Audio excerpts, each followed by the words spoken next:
vendredi, alors que des rumeurs de libération allaient bon train depuis jeudi, une nouvelle arrestation a visé l'ancien patron de Nissan. Nouveau rebondissement judiciaire, Carlos Ghosn a fait vendredi l'objet d'un troisième mandat d'arrêt au Japon sur des charges supplémentaires, anéantissant ses espoirs d'une libération immédiate. D'une libération sous caution. Les médias avaient annoncé qu'il resterait sous les verrous jusqu'à la fin de l'année, voire au-delà, mais le tribunal a désavoué jeudi le parquet, refusant d'étendre la garde à vue du dirigeant de 64 ans et rejetant ensuite l'appel des procureurs.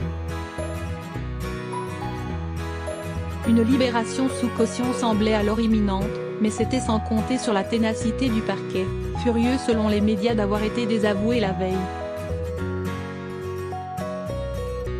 À une nouvelle arrestation. Le bureau des procureurs a ainsi décidé de l'arrêter de nouveau, ce qui lui donne 48 heures supplémentaires pour l'interroger sur de nouvelles charges, d'abus de confiance cette fois. La durée de cette garde à vue peut néanmoins être encore étendue. Selon un communiqué, Carlos Ghosn est soupçonné d'avoir failli à sa fonction de PDG et d'avoir causé un préjudice à Nissan. Concrètement, le parquet lui reproche d'avoir imputé sur les comptes de la société des pertes d'investissement personnel, ce qu'il nie selon la chaîne de télévision publique NHK. Pour le moment, le franco-libano-brésilien a été inculpé le 10 décembre pour avoir omis de déclarer aux autorités boursières environ 5 milliards de yens, 38 millions d'euros, de revenus sur 5 années, de 2010 à 2015. Son bras droit Greg Kelly, arrêté en même temps que lui, a aussi été mis en examen.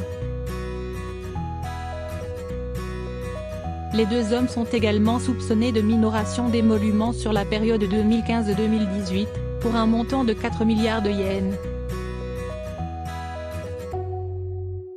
Pas la meilleure phase du Japon.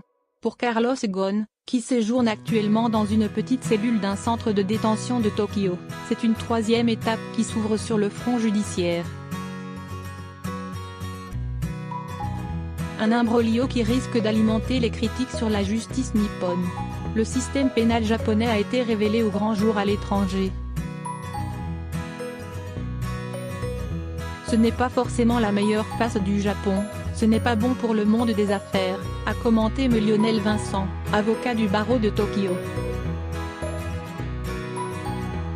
Les dirigeants étrangers sont surpris de la brutalité de la procédure et craignent à tort d'être pris au piège de règles qu'ils ne connaissent pas et d'un système qu'ils ne maîtrisent pas, a-t-il ajouté. Nissan a des preuves substantielles et convaincantes. Pendant ce temps, l'alliance Renault-Nissan est dans la tourmente. Les constructeurs japonais Nissan et Mitsubishi Motors ont déjà révoqué à l'unanimité Carlos Ghosn de la présidence de leur conseil d'administration, mais le groupe français Renault l'a maintenu jusqu'à présent à son poste. De son côté, Nissan se prépare à une éventuelle libération de son ancien sauveur, qu'il accuse aujourd'hui de tous les maux, notamment d'avoir utilisé des résidences de luxe dans le monde entier aux frais de la compagnie. Pour le groupe, qui a mené l'enquête pendant des mois en interne avant de transmettre les charges au parquet, les preuves sont substantielles et convaincantes.